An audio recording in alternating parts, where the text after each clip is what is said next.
Salam kardeş. Salam, salam. Ne dersen, ne var ne yok. Sağ ol, Yaxşısan mı? Sen dedin bu sürünü satacağım. Bəli, bəli, heyvan satılır. Yəni özüm uzun müddətdir Rasa deyildim, Moskvada idim. Gördüm ki, çoban, yəni alındıra bilmirik, heyvanı satacağım. Neçədə nədir? Heyvan 500 ədəddir. 500 ədədli heyvan satacağım. Beləmi? Yəni qiymət də münasib deyil. Sen dedin bunun maşını olsa maşınla da dəyişib sürərəm. Maşın olsa, bir Land Cruiser da olsa bunu həll edib sürəcəm. Mən saxlayılmam. Moskvadan belə. Saxlayılmam.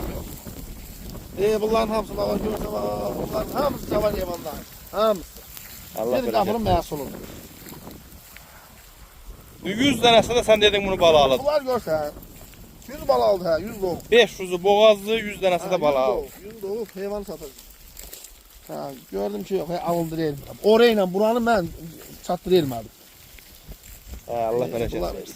Elə 100'ü toğludur bunun, 100 dənəsi hələ doğmuyor. Bunun erkeği neçə dənədir bax Bunlar belə? səbəb, bunlar səbəb, baba, hələ doğmuyor bunun, 100'ü toğludur. Biri də doğub eləmi? Doğur, hər gün doğur, hər gün doğur. Baba, bunlara bax, qardaş.